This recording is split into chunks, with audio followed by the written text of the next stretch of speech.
बानी पीटीआई को घर में नजरबंदी की ऑफर किसने की, नया पिंडोरा बॉक्स खुल गया। रहनुमा पीटीआई शेर अफजल मरवत ने दावा किया है कि बानी को घर में नजरबंदी की ऑफर मोहसिन नकवी ने की थी। हलीमा खान ने दावा किया कि बानी को बनीगाला मुंतकिल करने की ऑफर गंडापुर लेकर आए थे। चेयरमैन पीटीआई ने हुकूमत से किसी मरहले पर बानी की रिहाई या हाउस अरेस्ट पर बात नहीं हुई।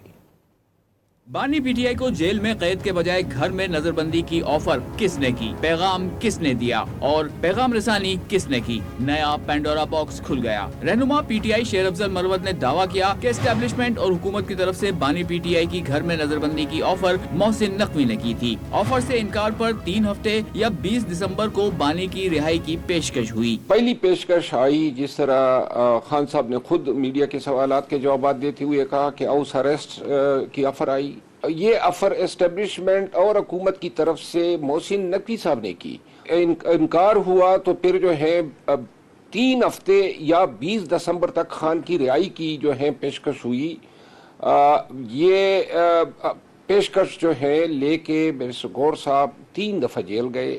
मुलाकात जो है उन्होंने फैसिलिटेट किसने पेशकश दी थी जिसकी पेशकश लेकर वो गए? ये पेशकश किसने दी कि 20 दिसंबर तक आपको रिहा कर देंगे? ये पेशकश किसने दी? मोहसिन नकवी साहब के थ्रू ये पेशकश हुई और मोहसिन नकवी साहब जो है मीडिया के सामने इन चीजों के बारे में इकरार कर चुके हैं। हलीमा खान ने दावा किया था कि बानी को बनीगाला मुंतकिल करने की ऑफर अली अमीन गंडापुर लेकर आए थे। बनीगाला का मेरे ख्याल में ऑफर आया, वो कह रहे थे अली अमीन गंडापुर शायद लेकर आए थे और उन्होंने कहा अली भाई किस चीज़ के लिए जाना है बनीगाला हाउस अरेस्ट में, किस चीज़ के लिए 1.5 साल 7 फुट के सेल में रखकर। अच्छा, ये ऑफर अली अमीन गंडापुर ले आए? हाँ। अच्छा, ये अगर 1.5 साल इस सेल में रखकर ये मतलब है कि अब आपको क्या घर की लग्जरी दे देंगे और हाउस अरेस्ट में। पीटीआई रहनुमाओं के बानी की घर में नजरबंदी के दावों की पार्टी चेयरमैन ने तरदीद कर दी। चेयरमैन पीटीआई बैरिस्टर गौहर ने 2 टोक अल्फाज में वाजे कर दिया कि हुकूमत से किसी मरहले पर बानी की रिहाई या हाउस अरेस्ट पर बात नहीं हुई। बावर कराया कि 26 नवंबर से कबल वजीर दाखिला मोहसिन नकवी से किसी किस्म का मुज़ाकराती अमल शुरू नहीं हुआ था।